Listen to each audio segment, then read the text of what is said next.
right, how's everybody doing? Hotep, hey, this is Michael Imhotep, founder of the African History Network, host of the African History Network show. I'm a talk show host, researcher, lecturer, and writer. So it is Thursday, November 28th, 2019, Thanksgiving Day 2019, and we are live. So everybody share this broadcast on your Facebook page, on YouTube, because we're going to deal with a lot of history, and we'll deal with a lot of history that a lot of people don't know, all right? And then African-American business owners, post the name of your business here on the thread of the broadcast. Also, we'll let you know how you can advertise with the African History Network. Well, some of you have seen my Facebook post dealing with Thanksgiving and dealing with a National Day of Mourning, a National Day of Mourning. There was an article from Boston.com from 2014 that I posted a couple of times. National Day of Mourning reflects on Thanksgiving's horrific bloody history.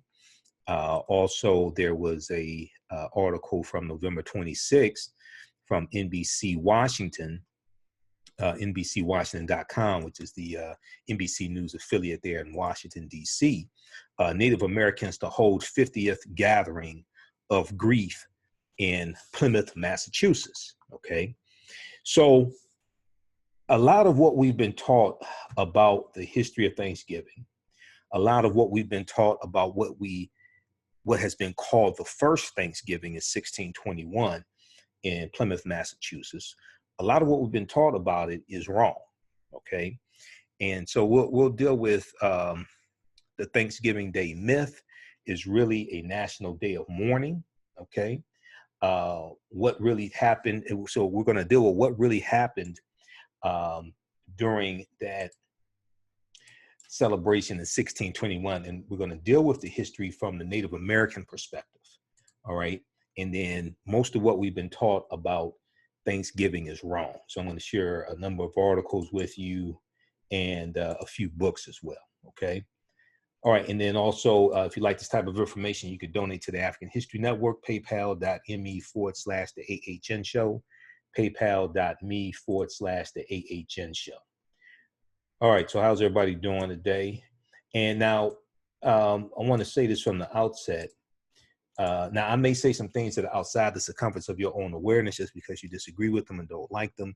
Does not mean they are not true. It just means you have to do some research to understand what I'm talking about, okay? Now, I'm not against people getting together with family on Thanksgiving Day, whether you celebrate Thanksgiving or not. I'm not against people getting together with family on that day because, you know, a lot of people are off work. I'm not against people being thankful on that day, okay? I want to say that. But what I'm dealing with specifically is the history behind this holiday that we've been taught to celebrate. Okay, so yes, we should be thankful, and most of us are thankful every day. But even on that day, you know, families get together. Maybe this time last year, one of your family members was in the hospital. Okay, this time next year, you know, there may be family members that are not with us. So we want to spend that time with family. So one book that I encourage people to read is by Dr. Ishaka Musa Barashango, African People and European Holidays and Mental Genocide. African People and European Holidays and Mental Genocide by Dr. Ishaka Musa Barashango, okay? And this deals with the history of all of the holidays that we've been taught to celebrate. Now this is, he wrote 2 volumes, book 1 and book 2. This is book 1, and I have book 2 around here somewhere. Usually book 1 was a yellow cover, book 2 was a purple cover, all right? And then also another good book to read, Christopher Columbus and the African Holocaust, Slavery and the Rise of European Capitalism by Dr. John Henrik Clark. Okay, Christopher Columbus and the African Holocaust, Slavery and the Rise of European Capitalism. So the cover design may look different because I got this one in '94. I got this 25 years ago. Okay, so the cover design may look different. All right, so let's look at the first article here. This is from NBC Washington, NBCWashington.com. Native Americans to hold 50th gathering of grief in Plymouth, Massachusetts. Native Americans to hold 50th gathering of grief in Plymouth, Massachusetts. Okay, and then also we'll post the information here because we have a sale going on this weekend as well at the African History Network. So I forgot to tell you about that. We'll post the information here for that as well. So descendants of the Wampanoag tribe that helped the newcomers to survive are determined to ensure the world does not forget the disease, racism, and oppression the European settlers brought. So there's an effort, just as we see with Indigenous Peoples Day, replacing Columbus Day, or some cities will still commemorate Columbus Day, but also commemorate Indigenous Peoples Day and understand a different perspective on what took place, because Columbus Day is dealing with Columbus. First of all, Columbus never came to this land that we call the United States of America. He's in Central America, he's in South America a little bit, and he's in the Caribbean. So Columbus Day is commemorating Columbus really conquering these islands, conquering this new land, right? But it deals with it from the perspective of Europeans, from the conquerors. Indigenous Peoples Day deals with the same events, but deals with it from the perspective of those who were conquered. Okay, so it's the same thing dealing with a national day of mourning. Thanksgiving deals with the historical events from the perspective of the conqueror, from the perspective of those who inflicted genocide. National Day of Mourning deals with those same events from the perspective of the people who the massacres and the genocide was inflicted upon and their land was stolen.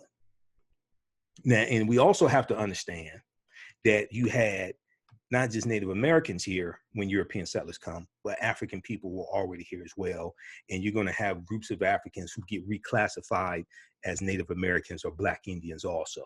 So another good book people should read is The First Americans Were Africans, Documented Evidence by Dr. David Imhotep. The First Americans Were Africans, Documented Evidence by Dr. David Imhotep. All right, so let's look at this article from NBC Washington. So it says, "Happy Thanksgiving to you and the land your forefathers stole." That's the "in your feast" message Native Americans are preparing to send as they convene their 50th annual National Day of Mourning in the seaside town where the Pilgrims settled. So basically in Plymouth, Massachusetts. So the National Day of Mourning was created by the United American Indians of New England.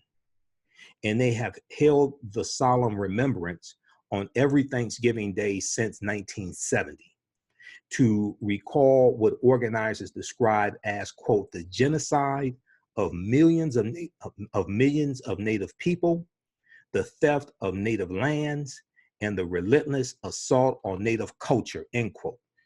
The genocide of millions of Native people, the theft of Native lands, and the relentless assault on Native culture, end quote.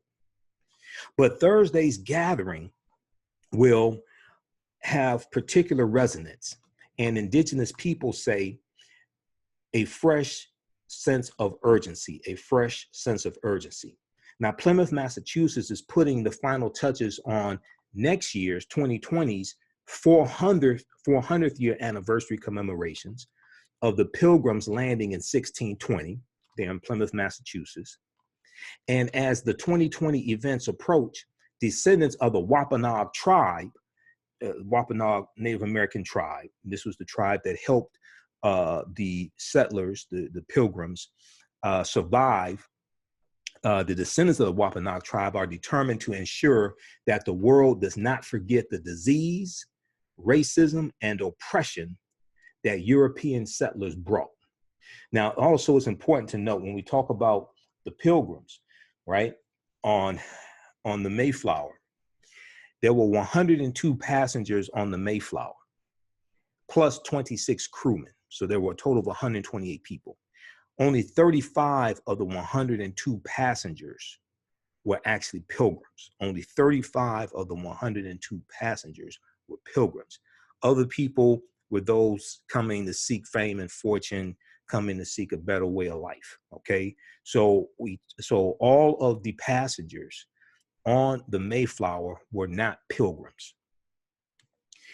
History.com has some good articles dealing with the history of Thanksgiving. They have one entitled The History of Thanksgiving, I think it is, at history.com. History.com is the official website of the History Channel. So I'll give you some of those articles also. And they also have another good article here that I pulled up. And this one, I think, just came out today because this is the first time I've seen this one. Most of the articles they have at history.com dealing with the history of Thanksgiving I've seen. Thanksgiving, a timeline of the holiday. Thanksgiving, a timeline of the holiday. Yeah. So this one just came out November 21st, 2019. I have a file folder on articles dealing with the history of Thanksgiving. And yeah, you can, if you just search for Thanksgiving at history.com, you'll get that main article. Yeah, the main article is just entitled Thanksgiving. Then they have another one entitled Thanksgiving Facts. Thanksgiving Facts. But I'll give you the link for this new one here, Thanksgiving, a timeline of the holiday. And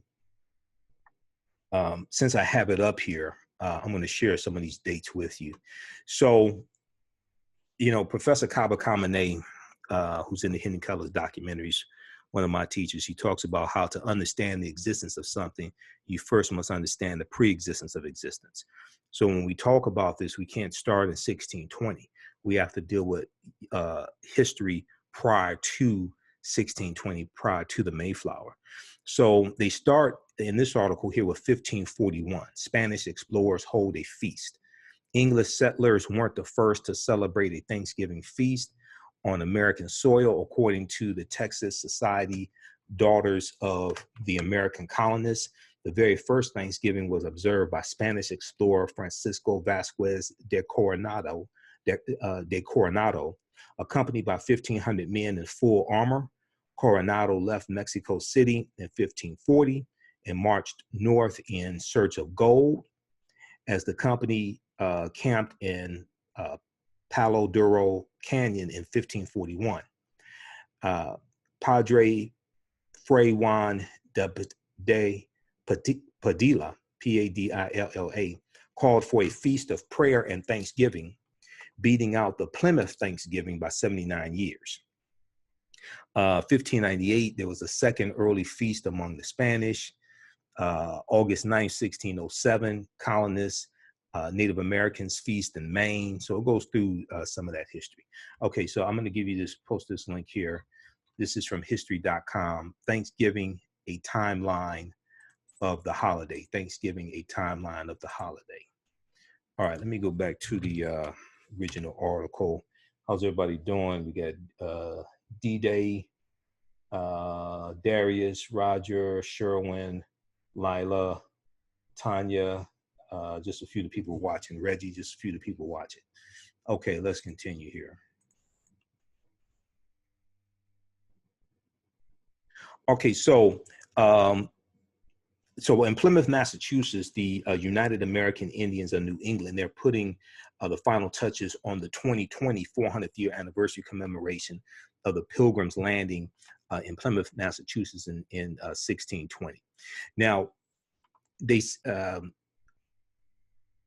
Mahtowin Monroe, Mahtowin, Mahtowin Monroe, who is a co-leader of the group United American Indians of New England, said, quote, "We talk about the history because we must.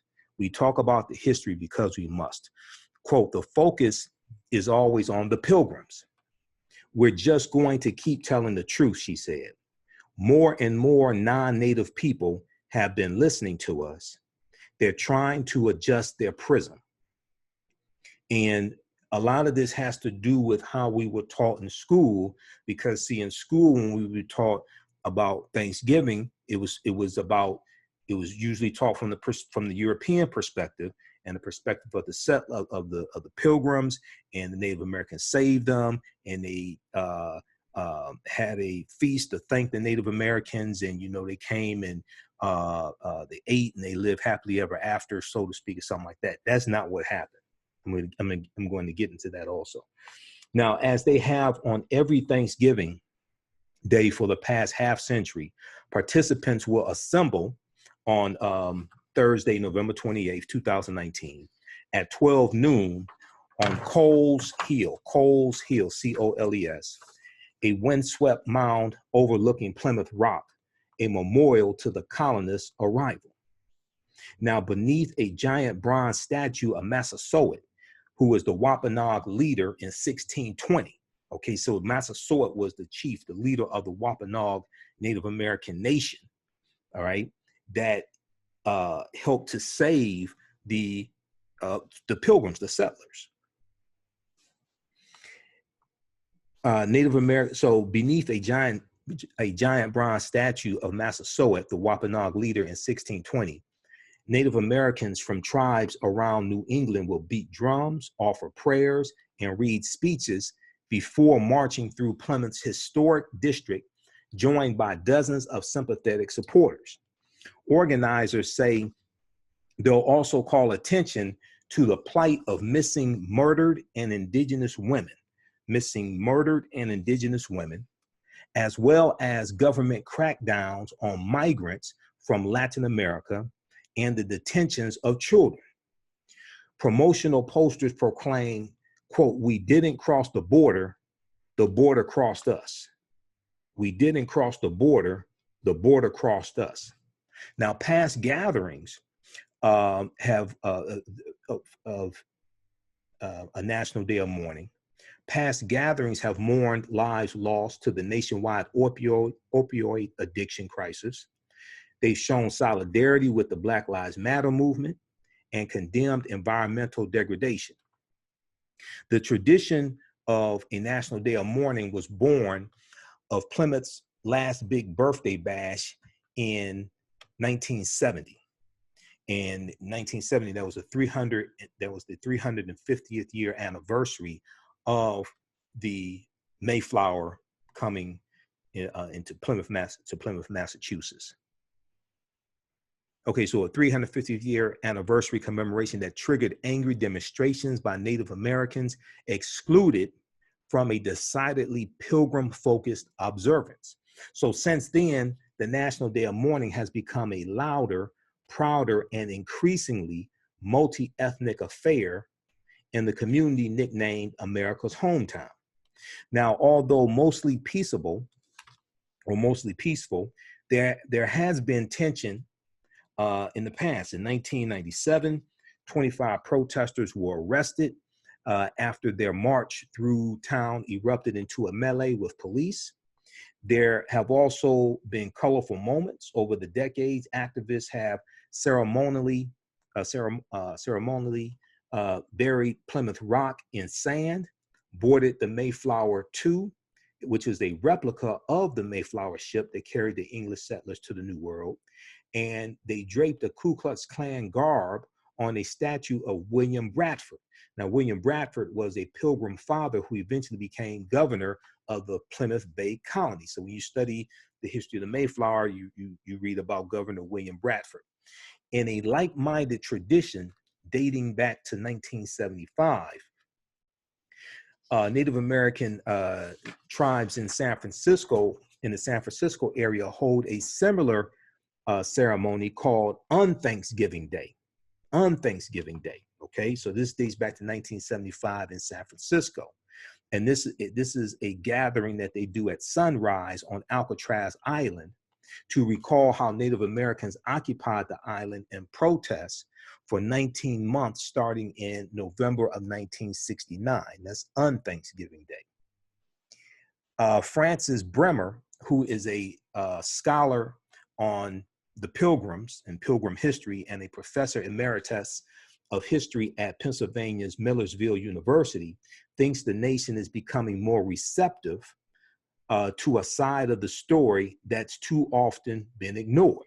Okay, and we see this with Indigenous Peoples Day. We see this among some people. Now you got some other ignorant ass people, right, who follow Donald Trump and don't study history, don't read, a lot of them, things like that.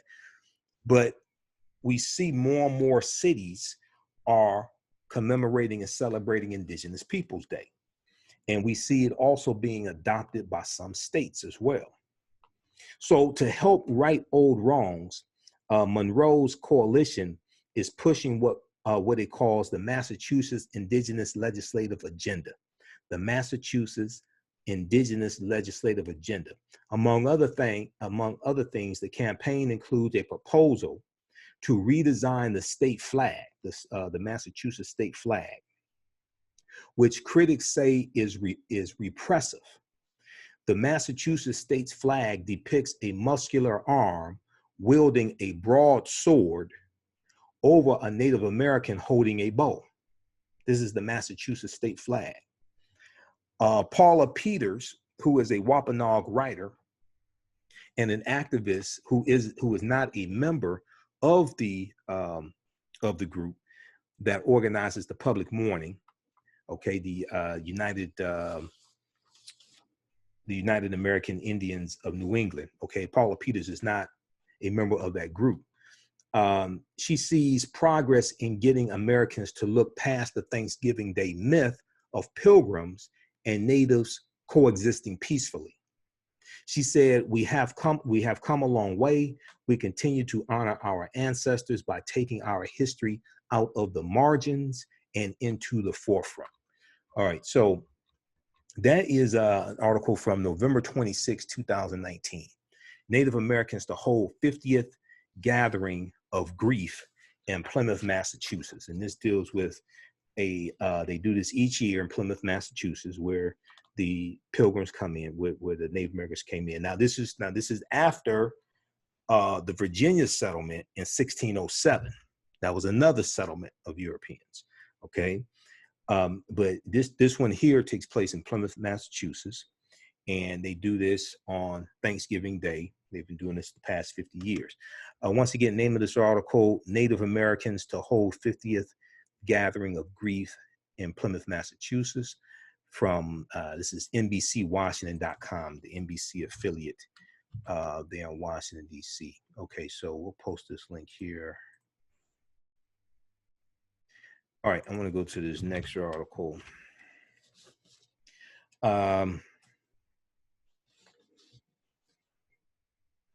Let's see. Okay, let me give you some background history, because I have 4 more articles, and I want to get to this one here that deals with what really happened from the Wampanoag perspective. Let me give you some background history. So in 1621, the Plymouth colonists and the Wampanoag Indians shared an autumn harvest feast that is acknowledged today as one of the first Thanksgiving celebrations in the colonies. For more than 2 centuries, days of Thanksgiving were celebrated by individual colonies and states. It wasn't until 1863, during the U.S. Civil War, that President Abraham Lincoln proclaimed a national Thanksgiving Day to be held each November. The first American Thanksgiving was entirely religious and took place on December 4th, 1619, when a group of 38 English settlers arrived at Berkeley Plantation on the James River. Their charter decreed that their day of arrival be celebrated yearly as a day of thanksgiving to God. Okay, so this was the first Thanksgiving among European settlers in the what would be the 13 colonies, but it wasn't it wasn't one that would be celebrated, nationally. Okay, but this was the first celebration, December 4th, 1619. All right, so when we look at Thanksgiving at Plymouth, in September 1620, and let me try to pull up this other article here.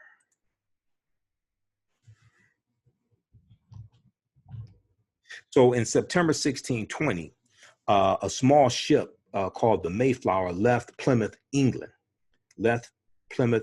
carrying 102 passengers and an assortment of religious separatists seeking a new home where they could freely practice their faith, and other individuals lured by the promise of prosperity and land ownership in the New World. So also, once again, there were 102 passengers on the Mayflower. All of them were not pilgrims. Only 35 of them were pilgrims. Okay, you got people looking for, a better way of life and looking to be landowners and looking to gain, make a fortune, things like this. All right. So even there, the way the history is told is distorted. We were made to believe that everybody on the ship were pilgrims. No, that's not true. All right, so after a treacherous and uncomfortable crossing that lasted 66 days, they dropped anchor near the tip of Cape Cod, far north of their intended destination at the mouth of the Hudson River. 1 month later, the Mayflower crossed Massachusetts Bay, where the pilgrims, or the settlers, as they are and they're now commonly called pilgrims, but everybody was not a pilgrim. They're going to begin the work of establishing a village at Plymouth. So throughout the first brutal winter, most of the colonists remained on board the ship, where they suffered from exposure, scurvy, and outbreaks of contagious disease, because they brought the diseases with them. Okay, now they have to enter into a treaty with Native Americans, with the Wampanoag, okay, because where they come, because that land that they're on, they don't own that, the Europeans don't own that land, okay? So they're going to enter into a treaty with the Wampanoag. I'll come to that next. Only half of the Mayflower's original passengers and crew lived to see their first New England spring, okay? So in March of, this would be March of 1621, the remaining settlers moved ashore, where they received an astonishing visit from an Abenaki Indian who greeted them in English, Abenaki, Abenaki Indian who greeted them in English. Several days later, he returned with another Native American named Squanto, and Squanto was a member of the Patuxet tribe, Native American tribe, who had, and Squanto had been kidnapped by an English sea captain and sold into slavery before he was able to escape to London, and he returned to his homeland on an exploratory expedition. So what people have to understand is that even though the majority of the people enslaved in this land were African Americans, Native Americans were enslaved also. And you're going to have, I've seen numbers of maybe 9,000 or so, something like that. But you're going to have Native Americans taken from this land, taken into Europe, taken into England. Okay. So the transatlantic slave trade, when we talk about slavery, we talk about Europeans coming here and enslaving African people. To a lesser extent, they were also enslaving Native Americans as well. And we also see this in amongst the Spanish in the colonies in Cuba, Hispaniola, Haiti, Dominican Republic. They're going to first enslave the Native Americans who were there, but 70% of the people that Columbus encountered on his 4 voyages were African people, because we were already in a lot of those lands. But they're going to decimate the Native American population, and then they're going to start bringing in Africans into those into those islands that the Spanish are conquering. They first start bringing them in about 1501. Okay, and then they're going to exclusively, the Spanish are going to exclusively enslave Africans in 1518, and that's when King Charles V signs the Asiento de Negros. Okay, the Asiento de Negros, which is a license to other European nations to provide African slaves to the Spanish territories. Okay, so a lot of people, when they talk about the transatlantic slave trade, they don't talk about the Asiento, A-S-I-E-N-T-O. Britannica.com has a good article dealing with the Asiento de Negros. And that is after 1517, when Right Reverend Bishop Bartholomew de las Casas petitions to have for Spain to stop enslaving Africans. I'm sorry, to stop enslaving Native Americans. And he says that their population has been decimated. They've suffered enough. That's in 1517. He suggests that the Spanish enslave Africans, okay, exclusively.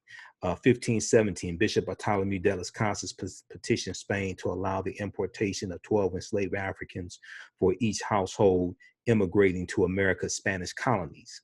De las Casas later regrets his actions and becomes an opponent of slavery. 1518, King Charles I, also known as King Charles V of Spain, grants the first licenses to import enslaved Africans to the Americas. Okay, the first shipload of enslaved Africans directly from Africa arrives in the West Indies. Prior to this time, Africans were brought first to Europe. Okay, but this is going to be the Asiento de Negros. Britannica.com, which is the official website of Encyclopedia Britannica, they have a good article dealing with the Asiento. And we'll post this link here on the thread of the broadcast. Okay, and it's just entitled Asiento de Negros. ASIENTO. And then also blackpast.org, blackpast.org. They have a timeline of history dealing with the transatlantic slave trade. Black Past, P-A-S-T. They have a timeline of history dealing with the transatlantic slave trade. It was it's African-American history timeline. African-American history timeline. Okay, let's continue here. How's everybody doing? All right. And then also, I want to let you know our current promotion. We have this running for a few days. Our Black Friday promotion, get 40% off your entire order of $100 or more. Get 40% off your entire order of $100 or more at our website, AfricanHistoryNetwork.com, off our DVD lectures, documentaries, things like that. All of my lectures are there. And then you can get up to 50% off DVD bundle packs and digital downloads, okay, at AfricanHistoryNetwork.com. We'll give you, use promo code AHN40 off. What's the promo code? AHN40 off 2019. AHN40 off 2019. So we just posted that information there as well. Okay, who we have here? We've got Stephan, Robert, see Deshaun, Giancarlo, Kevin, Mike, Sandy, Charles, Kesha. Just a few of the people watching. Everybody share this broadcast on your Facebook page and on YouTube. Invite your friends to tune in, because you're not going to hear this type of information a lot of other places. Okay, let's continue. Which article was on? Okay, let's go to, we're on the one from history.com dealing with Thanksgiving. Okay, so you have the Abenaki Indian, and then several days later you have Squanto. Squanto was a key figure when we deal with this history. Squanto was a member of the Patuxet Native American tribe, and he had been kidnapped by an English sea captain and sold into slavery before escaping to London and returning to his homeland on an exploratory expedition. So Squanto taught the pilgrims, and the pilgrims were weakened by malnutrition and illness, but he taught them how to cultivate corn, extract sap from maple trees. He taught them how to catch fish in the rivers and avoid poisonous plants. Okay, now I don't know if at some point later in life he regretted this. I don't know. So I don't know. But he also helped the settlers forge an alliance with the Wampanoag Native American tribe. So the Wampanoag were a local tribe, and this alliance would endure for more than 50 years and tragically remains one of the sole examples of harmony between European colonists and Native Americans. Okay, the alliance between those settlers there in Plymouth and the Wampanoag. So in November 1621, after the Pilgrims' first corn harvest proved successful, Governor William Bradford organized a celebratory feast and invited a group of the fledgling colony's Native American allies, including the Wampanoag chief Massasoit. Okay, so Massasoit, when you look at the article from NBC Washington, there's a picture and they're at the statue and you see the foot of the statue of Massasoit. He was the leader, he was the chief of the Wampanoag nation there in 1620, 1621. Okay, so in November 1621, after the Pilgrims' first corn harvest proved successful, Governor William Bradford organized a celebratory feast and invited a group of the fledgling colony's Native American allies, including the Wampanoag chief Massasoit. Now remembered as America's quote unquote first Thanksgiving, although the Pilgrims themselves may not have used the term at the time. Okay, and there's no evidence they did use the term Thanksgiving at the time for this feast. And the feast happened by accident. The feast with the Native Americans happened by accident. I'm gonna get to that in just a second because I'm gonna go to this article from a Native American source that deals with the real history of it, of that feast, and it tells the story from the Native American perspective, from the Wampanoag perspective. Okay, so now remembered as America's first Thanksgiving, although the Pilgrims themselves may not have used the term at the time. The festival lasted 3 days. While no records exist of the first Thanksgiving exact menu, much of what we know about what happened at the first Thanksgiving comes from Pilgrim chronicler Edward Winslow. And Edward Winslow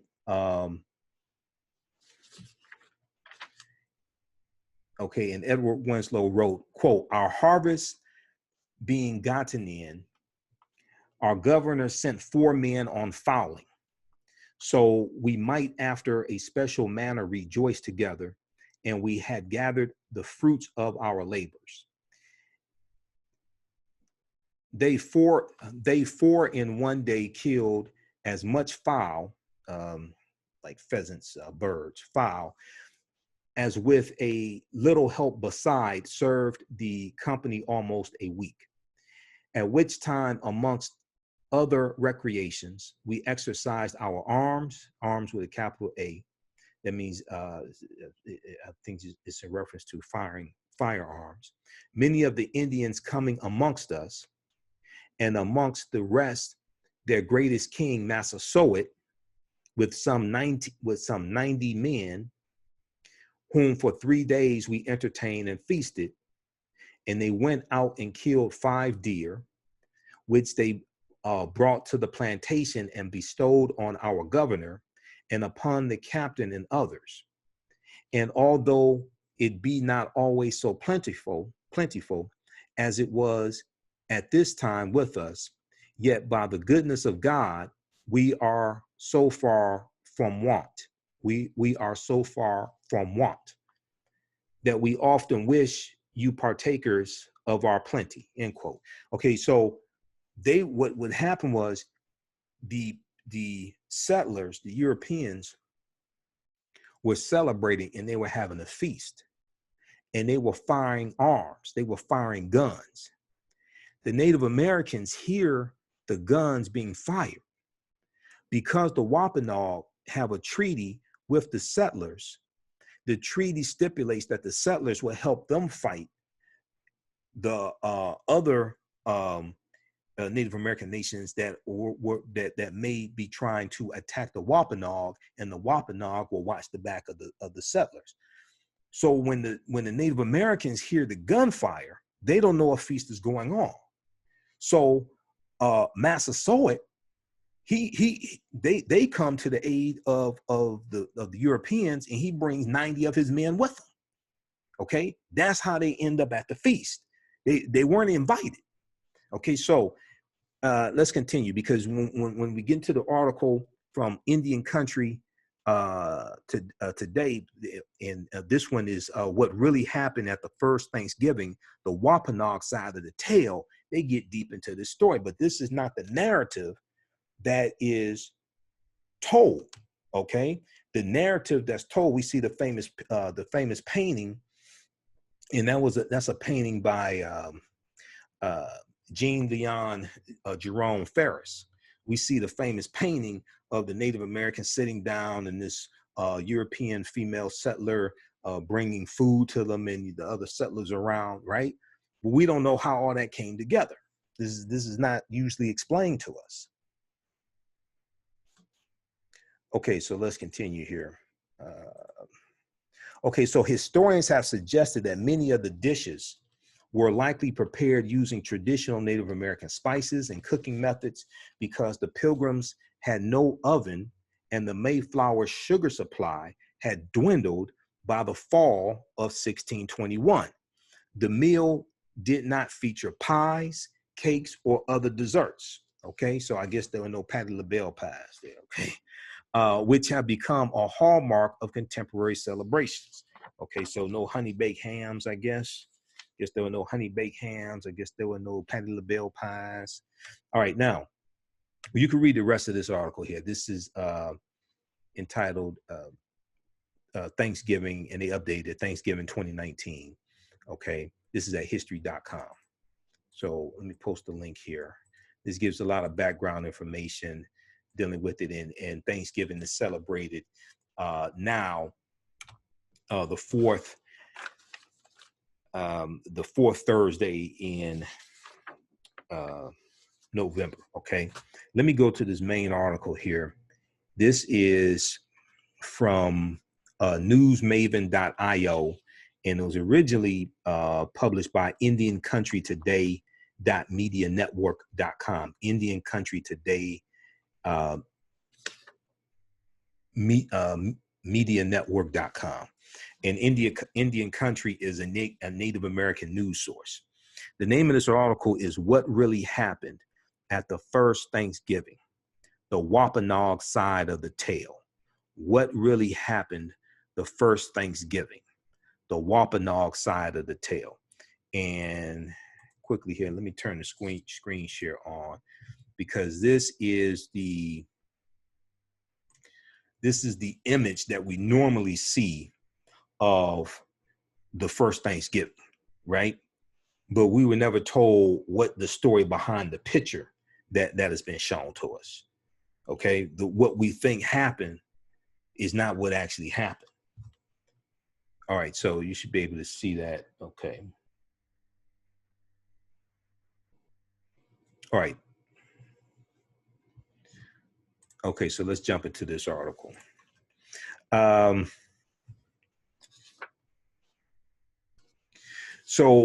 This one is written by Gail Curry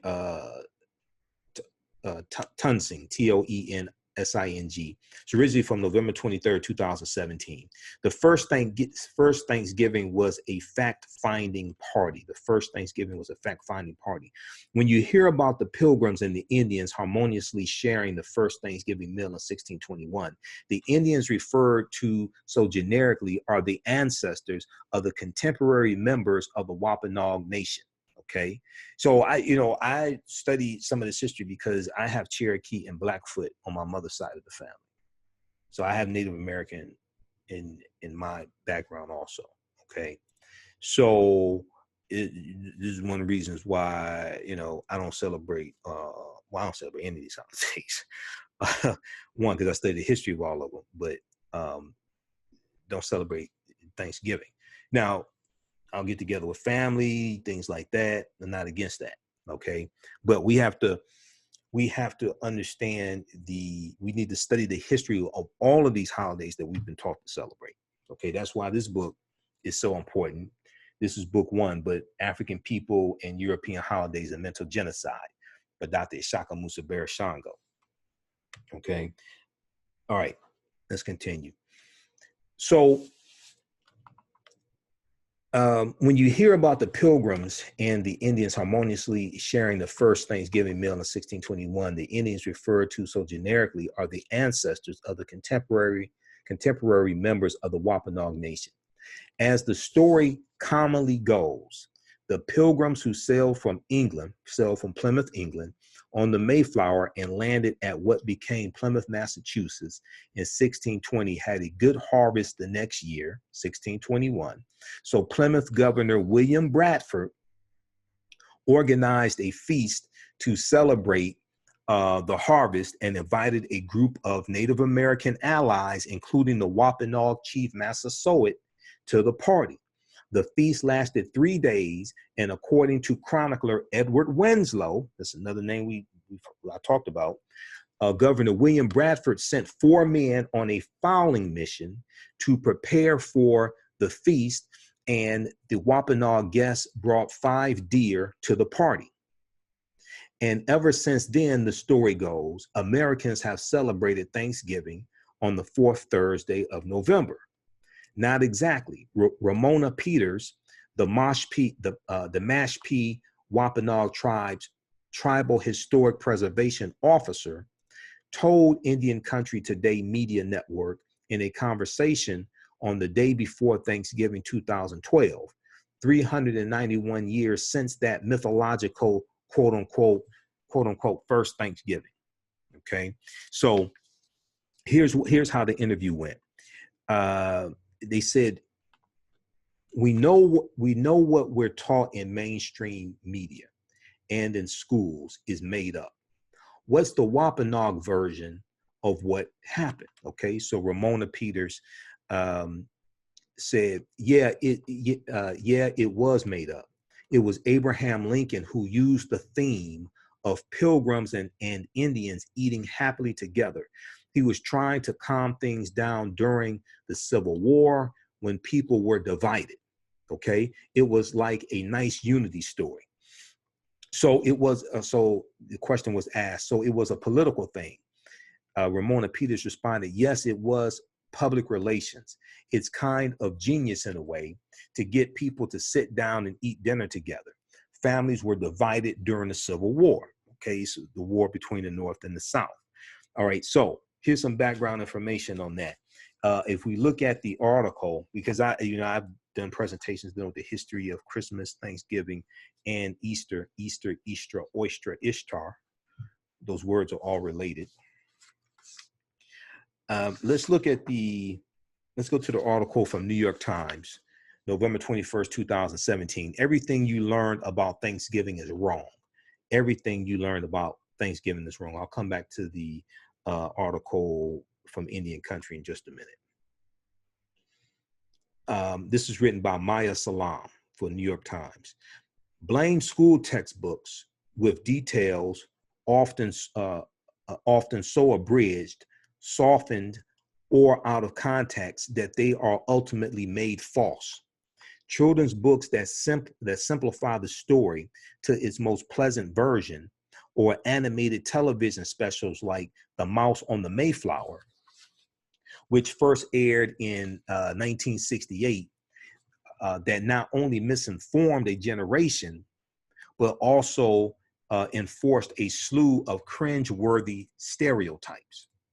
High school textbooks are particularly bad about stating absolutes because these materials, quote, teach history, end quote, by giving students facts to memorize, even when the details may be unclear, said James W. Lowen, a sociologist and author of the book Lies My Teacher Told Me.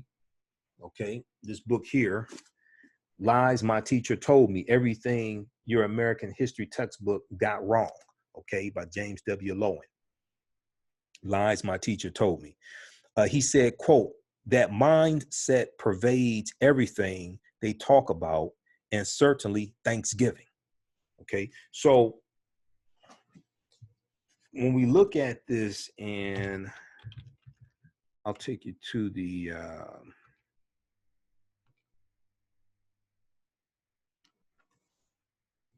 and in the article from history.com that I gave you the link for, they break this down as well. The driving force behind making Thanksgiving an annual national holiday was a woman named Sarah Josepha Hale. Sarah Josepha Hale. Okay. So in 1817, New York became the first of several states to officially adopt an annual Thanksgiving holiday. Each celebrated it on a different day. However, in the American South remained largely unfamiliar with the tradition. In 1827, the noted magazine editor and prolific writer Sarah Josepha Hale, who was the author of countless other things, who was the author among countless other things, she was the woman who wrote the nursery rhyme, Mary Had a Little Lamb, okay? Sarah Josepha Hale. She was also a magazine editor. I forgot the name of the magazine. It was like a really popular magazine back in 1827. She was the editor of, but we may not know the magazine, but we all know Mary Had a Little Lamb. Sarah Josepha Hale was the woman who wrote that nursery rhyme. But she's going to launch a campaign to establish Thanksgiving as a national holiday. And for 36 years, she published numerous editorials and sent scores of letters to governors, senators, presidents, and other politicians, earning her the nickname, the Mother of Thanksgiving.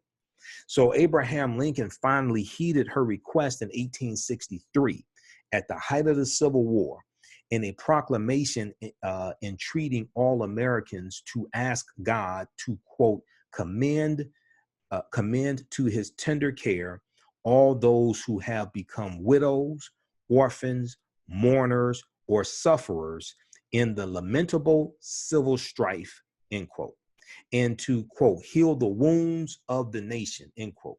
So he scheduled Thanksgiving for the final Thursday in November, and it was celebrated on that day every year until 1939, when President Franklin Delano Roosevelt moved the holiday up a week in an attempt to spur retail sales during the Great Depression. President Roosevelt's plan, known derisively as Franksgiving, was met with passionate opposition, and in 1941, the president reluctantly signed a bill making Thanksgiving the fourth Thursday in November. Okay, so Sarah Josepha Hale was the driving force behind the annual national celebration of Thanksgiving as we know it. Now, if we go back, so that's in the article from history.com. If we go back to the one from New York Times, we look at James Lowen, who wrote Lies My Teacher Told Me. Okay, so we've got that. Beyond that, first Thanksgiving. Okay, we got that. Let me go to, let me see here. I've got this in the PowerPoint presentation also. Just a second.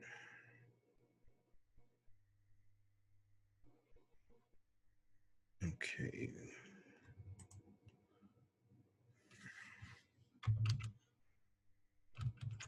All right, let's flip over to the PowerPoint presentation.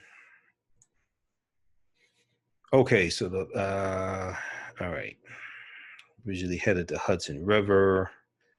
Plymouth Colony, they established, grew from less than 100 people to over 3,000 in 70 years. So this is Sarah Josepha Hale. In 1827, starts a campaign to get politicians to have a national day of thanks. And when you study this history, she was inspired by writings that she read about what we've been taught was the first Thanksgiving in 1621. She was inspired by writings dealing with that. So she went on a campaign to have a national day of thanks. October 3rd, 1863, during the Civil War, President Abraham Lincoln makes the last Thursday of November a national day of thanks. And this becomes the first national annual celebration. 1939, during the Great Depression, we see that Roosevelt moves Thanksgiving to the second to last Thursday of November for economic reasons. Okay. All right.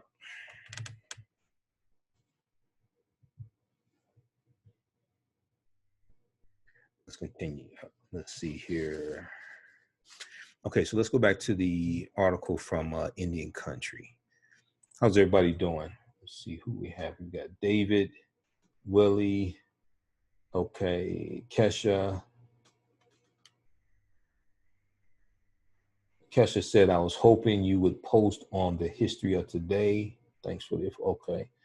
All right, how you all like this type of information? All right, share this broadcast on your Facebook page, share this information with your family also. If you like this type of information, also you can donate to the African History Network. This helps support us, helps support the research, helps us pay the bills, stay on the air, broadcast our Sunday night show, paypal.me/the AHN show, paypal.me/the AHN show, or you go to our website, AfricanHistoryNetwork.com, click on the yellow donate button, AfricanHistoryNetwork.com. And for those just joining us, also we have our weekend sale going on, our Black Empowerment Friday sale. You get 40% off orders of $100 or more. Use coupon code AHN40 off 2019. Coupon code AHN40 off 2019. You can get up to 50% off on our DVD and digital download bundle packs as well. So we just posted the information here, and we have it on the homepage of our website, AfricanHistoryNetwork.com, AfricanHistoryNetwork.com. All right, let's go back to the article from Indian Country. Okay, so what really happened between the Wampanoag and the European settlers, including the Pilgrims? So Ramona Peters, who is the Mashpee Wampanoag tribe's tribal historic preservation officer. She was interviewed by Indian Country Today Media Network. And when asked the question, what really happened, she said, we made a treaty. We made a treaty. Now, this is oftentimes left out of the story. The leader of our nation at the time, Yellow Feather, Osmequin, I'm not exactly sure how to pronounce that, Oasmeequin, Osmequin, also known as Massasoit, made a treaty with John Carver. John Carver was the first governor of the Plymouth colony.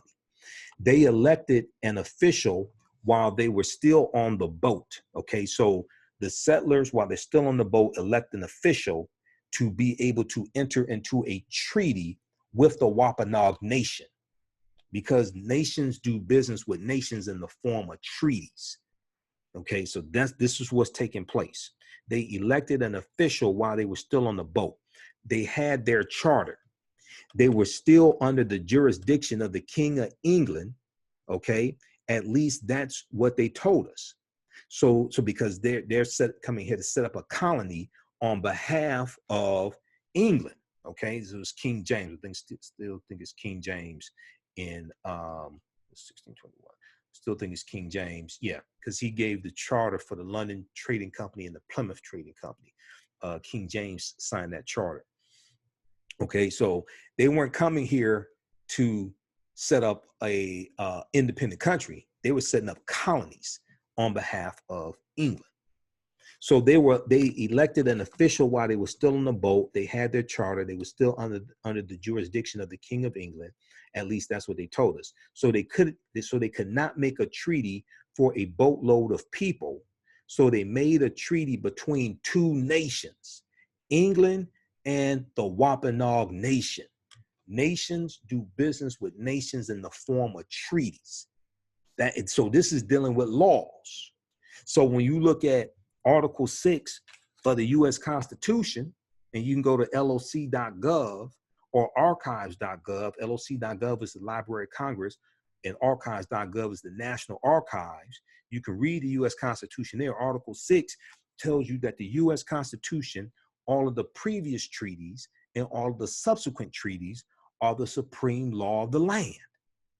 If you go watch the broadcast I did dealing with the Amistad slave ship of 1839, and that was a U.S. Supreme Court case, and those Africans, Joseph Q and the other 35 or so Africans on the Amistad ship, won their freedom because them being captured, one, in Sierra Leone, the Mende people of Sierra Leone, them being captured, one, that violated the international treaties at the time. Two, it was illegal for the ship to come into the U.S. waters because the U.S. Congress on March 2nd, 1807 passed a law that outlawed the international transatlantic slave trade. It outlawed the importation of Africans as slaves into the country. Now, slavery could still exist within the country.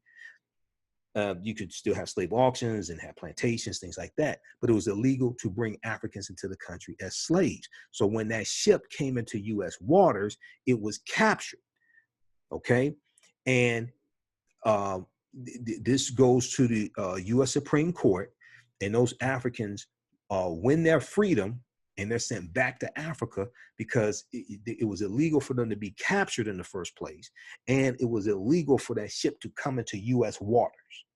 Okay, so that case of the Amistad is on the National Archives website. But we don't understand history or law. We don't understand any of this stuff. All right, so they could not make a treaty for they were still under the jurisdiction of the King of England. They could not make a treaty for a boatload of people, so they made a treaty between two nations, England and the Wampanoag nation. What did the treaty say? Ramona Peters was asked. What did the treaty say? It basically said that we would let them be there, and we would protect them against any enemies, and they would protect us from any of our enemies. The 2011 Native American $1 coin commemorates the 1621 treaty between the Wampanoag Nation and the Pilgrims of the Plymouth colony. So the treaty was basically a I'll watch your back, you watch mine agreement, Ramona Peters said.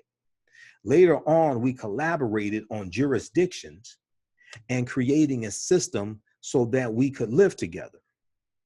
So she was asked, what's the Mashpee Wampanoag version of the 1621 meal, the feast that we see depicted, and we're told, oh, this was the first Thanksgiving.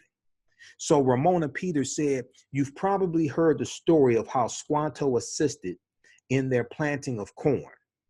So this was their first successful harvest, and they were celebrating that harvest and planning a day of their own Thanksgiving. And it's kind of like what some of the Arab nations do when they celebrate by shooting guns in the air. So this is what was going on over there at Plymouth, okay? The Plymouth, Massachusetts, the Plymouth settlement. They were shooting guns and cannons as a celebration, which alerted us, the Wampanoag Nation, because we didn't know who they were shooting at. So since they entered into this treaty, I'll watch your back, you watch mine, Massasoit, he gets 90 of his warriors, and they go to see what's going on with the shooting. So Ramona Peters goes on and says, so Massasoit gathered up some 90 warriors and showed up at the Plymouth settlement prepared to engage if that was what was happening, if they were taking any of our people. They didn't know it was a fact-finding mission. Okay, so they're going to see, the Wampanoag are going to see what is going on. So when they arrived, it was explained through a translator that the settlers, the European settlers, were celebrating the harvest.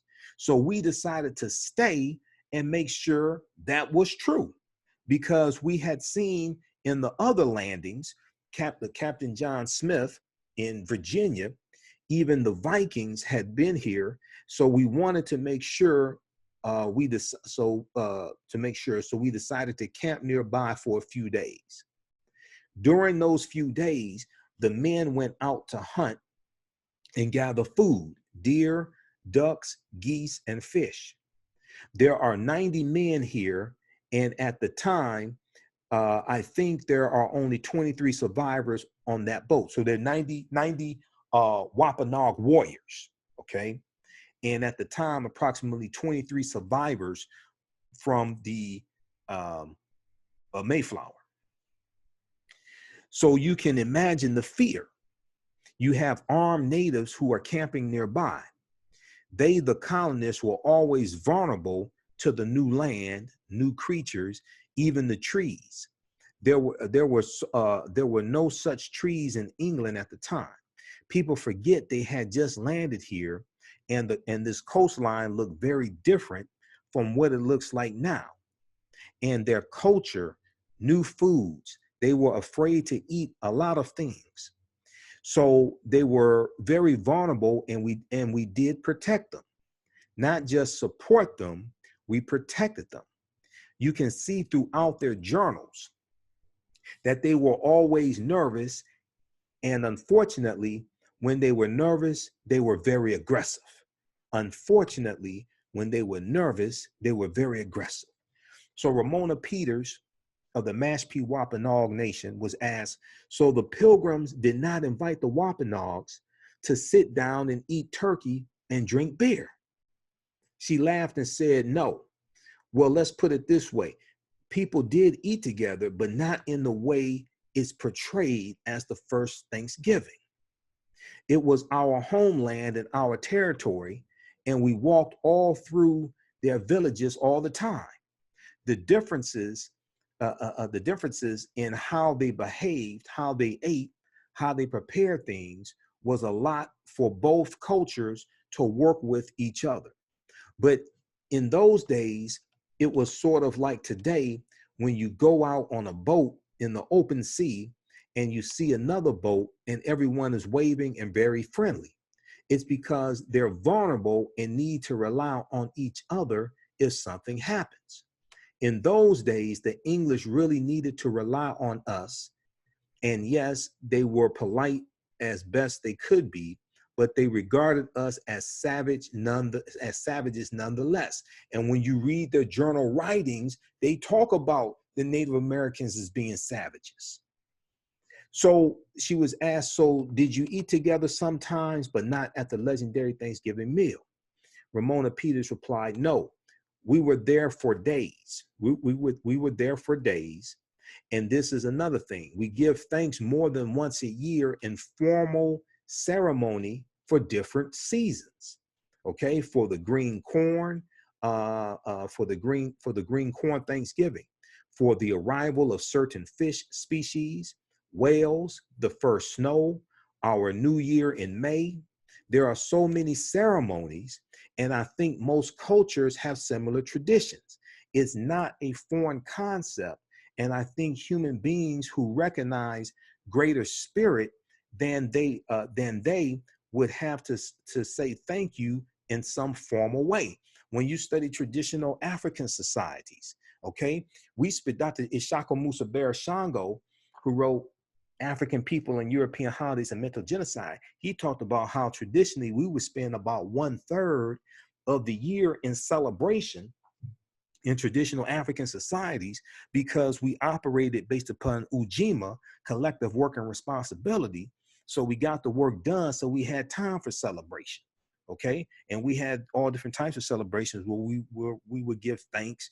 It could be for the first harvest. It could be for a number of different things, okay? But you see this when you study traditional African societies as well. Okay, so what are Mashpee Wampanoags taught about Thanksgiving today?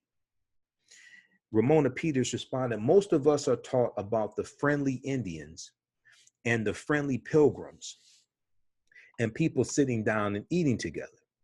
They really don't go into any depth about that time period and what was going on in 1620. It was a whole different mindset. There was always focus on food because people had to work hard to go out and forage for food, not the way it is now. I can remember being in Oklahoma amongst a lot of different tribal people when I was in junior college, and Thanksgiving was coming around, and I could not come home. It was too far and too expensive, and people were talking about Thanksgiving and the Indians. And I said, we're the Wampanoags. They didn't know. Okay. She said, we're not even taught what kind of Indians that the that the pilgrims or the Europeans had at the festival. We're not even taught what type of Native Americans they are. She said, hopefully in the future, at least for Americans, we do need to get a lot brighter about other people. All right. Okay, so you can check out the rest of this article here. What really happened at the first Thanksgiving, the Wampanoag side of the tale. Okay, we'll post this link here.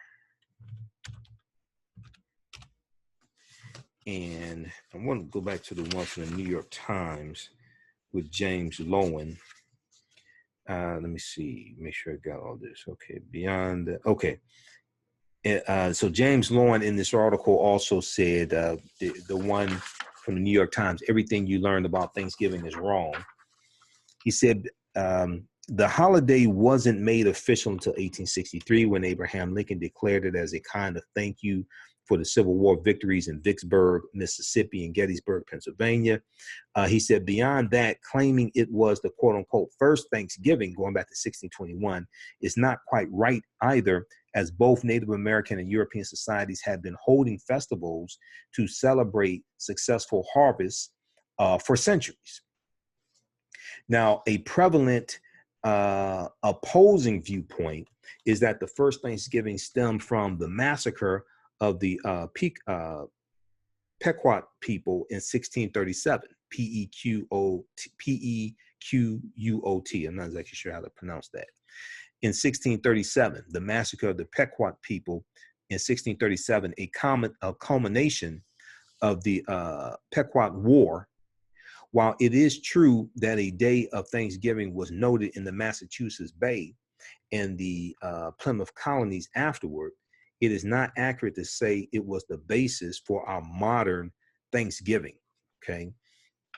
And that was Kate Sheehan who said that. Kate Sheehan is a spokeswoman for Plymouth Plantation, a living history museum in Plymouth, Massachusetts.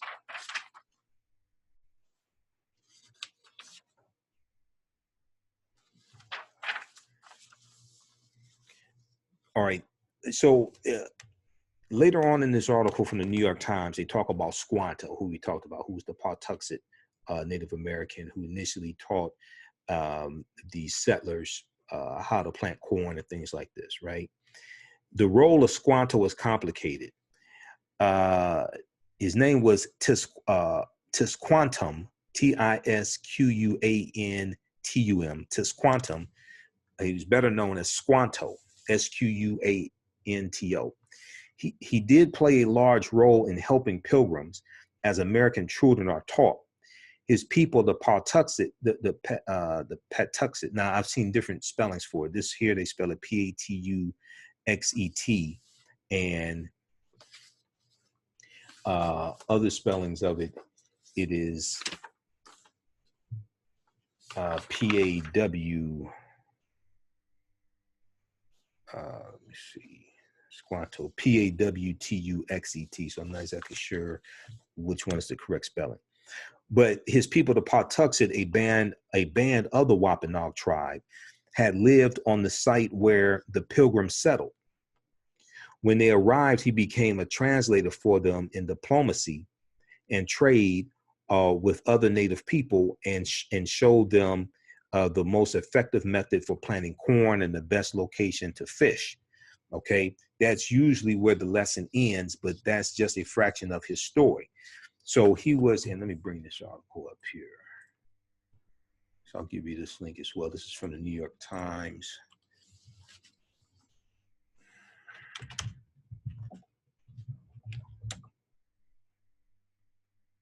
Let's see here.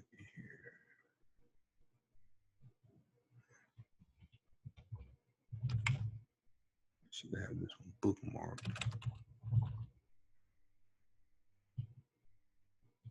Okay, let me pull this article up. Okay, everything you learned.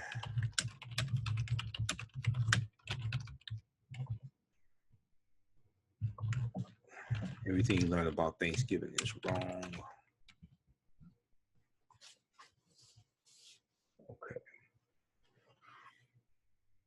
All right, so Squanto was captured by the English in 1614. Let's scroll down to this. And later sold into slavery in Spain. Okay, Miss Sheehan said. He spent, because we know the Spanish were in this land before the English come here, but the English are here in 1607. He was captured by the English in 1614, but we also know the Spanish were in this land before the English got here. Okay, so he was captured by the English in 1614 and later sold into slavery in Spain. He spent several years in England where he learned English. He returned to New England in 1619 only to find his entire Pawtuxet tribe dead from smallpox. He met the Pilgrims in March of 1621. Okay. And then also we know there's no evidence that turkey was served at that 1621 meal as well. Okay, so I'm going to give you a link to this article. Everything you learn about Thanksgiving is wrong. Okay. This is from the New York Times.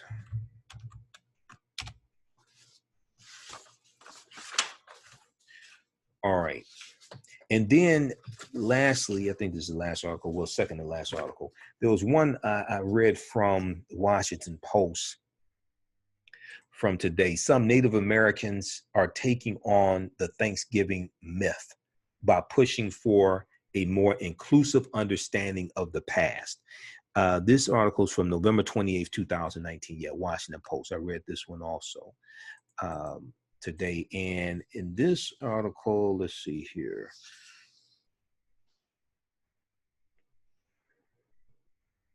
Okay, so this one talks about this celebration takes place in Connecticut. All right. Come November, the Great Hall in Connecticut's Mashantucket Pequot Museum and Research Center, the largest Native American museum in the world, transforms. It's time for the annual Native Thanksgiving Feast, the annual Native Thanksgiving Feast. Okay, so the feast is about more than good company and giving thanks. Each year there are speeches to help illustrate the culture of Native Americans and how the community has historically been imperiled and misunderstood.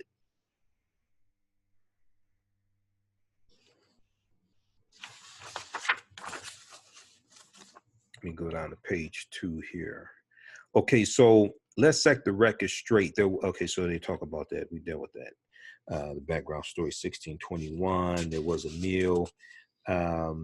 Now, one thing that's important that they point out here, and this article is written by, who wrote this? Okay, Travis DeShong.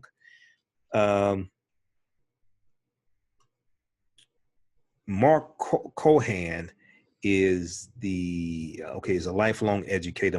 Mark Cohan attended the celebration, the feast from 2015 to 2017. He said, some of the best food I've had in my life. Now,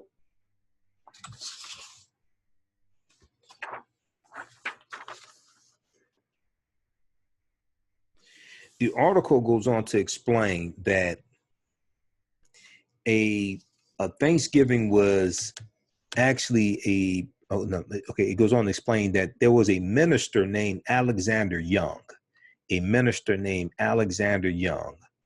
who wrongly conflated the two in a footnote in a book he wrote in 1841 after reading notes about the meal in a settler's manuscript, and the meal became known as the first Thanksgiving. Let me back up. It says, let's set the record straight. There was a meal between English settlers and the Wampanoag tribes in 1621, but it was not a Thanksgiving. It was not a Thanksgiving. And there's nothing in the records and the journals and things like this. There's nothing where the Pilgrims call this a Thanksgiving. Okay. A Thanksgiving was actually a Protestant religious observance that predated 1621. A minister named Alexander Young wrongly conflated the two in a footnote in a book he wrote in 1841 after reading notes about the meal in a settler's manuscript, and the meal became known as the first Thanksgiving. Now, there are so the article goes on to say, quote, America gets to tell itself a reason why it is how it is, but it does it at the expense of Native people, okay? So you have this fan fiction that's being circulated around, a piece of fan fiction elevated to national gospel, and Native tribes who had suffered centuries of injustice were relegated to a jolly sidekick role. But no one wants to hear all that when they're loading up their plates, okay? People don't want to hear the truth about the celebration, all right? So America, quote, America gets to tell itself a reason why it is how it is, but it does it at the expense of Native people, said Chris Newell, Newell, who is a Passamaquoddy, and who is Passamaquoddy, a Native American nation, and the museum's education supervisor. He said, quote, it writes out all other settler contact with indigenous Americans. It writes out all other settler contact with indigenous Americans. Now, the article goes on to say, these efforts come amid a backdrop of November-related politicization. The White House recently got in hot water for proclaiming it National American History and Founders Month when it was already regarded as Native American Heritage Month. Okay, so that's September through October. Okay, I think that's Native American Heritage Month. So what Trump did was rename that National American History and Founders Month. How disrespectful.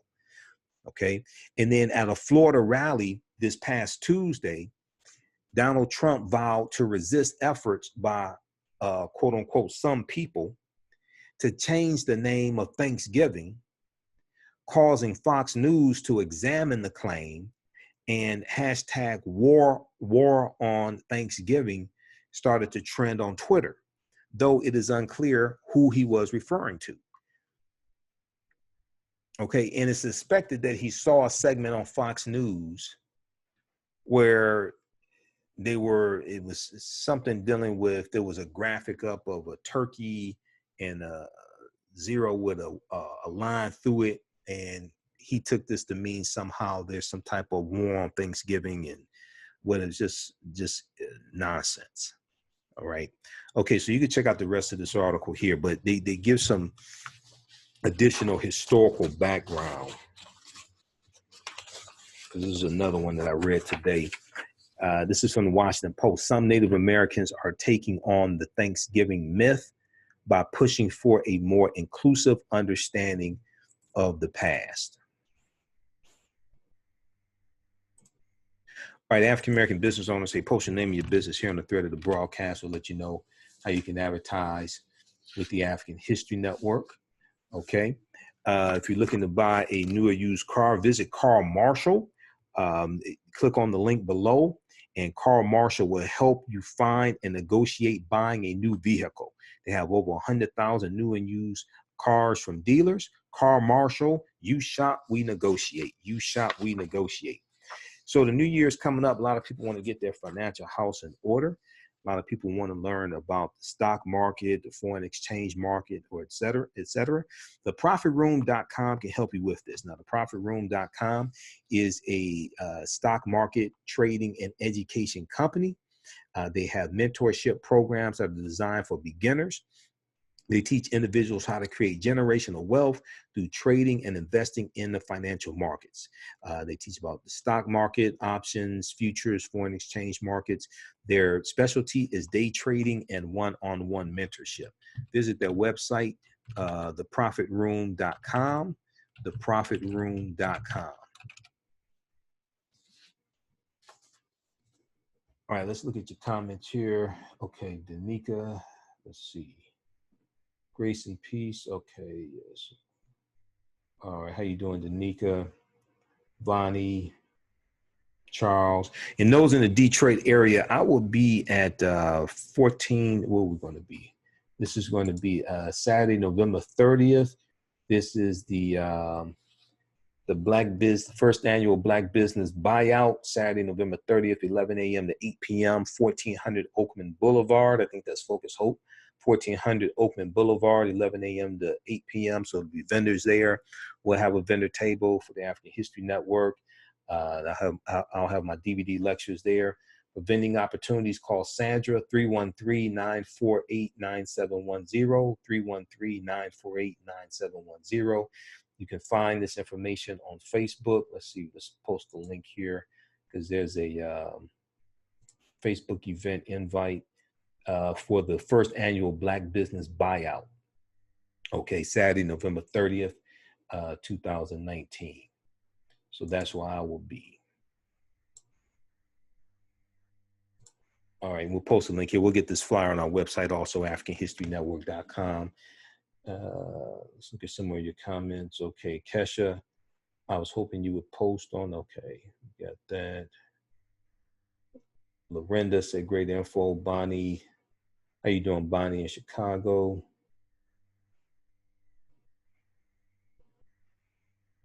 All right, now if you want me to do a presentation for a group or organization, email me at customerservice@AfricanHistoryNetwork.com, customerservice@AfricanHistoryNetwork.com, and we can make that happen.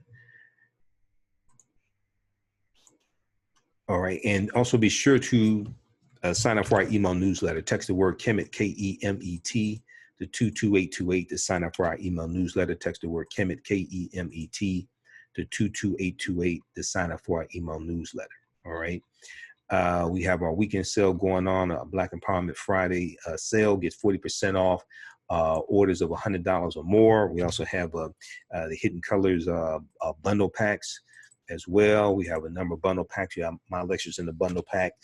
Use coupon code AHN40OFF 2019, AHN40 off 2019. And we also have bundle packs up to 50% off and digital downloads as well. That's all at AfricanHistoryNetwork.com, AfricanHistoryNetwork.com. How you doing, Rod? Powerful info, Brother Mike. I must get you to Benton Harbor. Yeah, because I live in Detroit. So yeah, Benton Harbor, and we can make that happen. If you want me to because I know December is going to be busy, but you know, sometimes I'm at the Charles H. Wright Museum of African American History all 7 days. They decided to do 7 days. I'm speaking there on December 27th. That's 6 p.m. to 9 p.m. Second day of Kwanzaa, I'm speaking. But if there's an event earlier in the day, I can probably make that. Okay, so email me at customerservice@AfricanHistoryNetwork.com, and we can make that happen. Okay. All right, so be sure to follow us on our Facebook fan page, The African History Network, The African History Network. Turn on the notifications so you know when we go live. And then also follow us on our YouTube channel, Michael Imhotep, I-M-H-O-T-E-P, on YouTube. And if you like this type of information, you can donate to the African History Network, paypal.me/the AHN show. paypal.me/the AHN show, okay? Or at our website, AfricanHistoryNetwork.com. Click on the yellow donate button. You can do a one-time donation or set up for a recurring donation. If you want to do 10, 15, 25, 50, $100 or more, what have you, that helps us to keep doing the research, helps us to pay the bills, stay on the air, finance a Sunday night show that I do usually on 9, 10 a.m. Superstation WFDF. It helps cover expenses when I have to travel out of town also. All right, so hey everybody! The last article from SmithsonianMag.com's official website of the Smithsonian Institute: the myths of the Thanksgiving story and the lasting damage they imbue.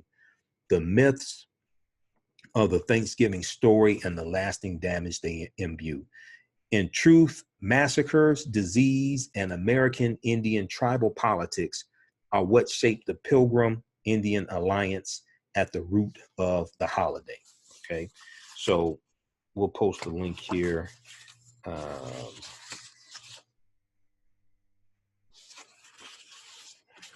post a link here to this article from SmithsonianMag.com, which is the official website of the Smithsonian Museum. And you can check that out. You can read that one. All right, look, hey, we have to get out of here. Thanks for checking this out. Thanks for tuning in. Remember, at the African History Network, we focus on educating, empowering, and inspiring people of African descent throughout the diaspora and around the world. Because right now, it's corrects wrong behavior. What you do for yourself, what you do to yourself, and what you allow other people to do to you and get away with is based upon what you think about yourself. What you think about yourself is based upon what you have been taught about yourself. What you've been taught about yourself is everything. Is based upon everything you've read, heard, and seen about yourself. Remember, right knowledge corrects wrong behavior. It's not over till we win. Wakanda forever. And we'll talk to you next time. Peace.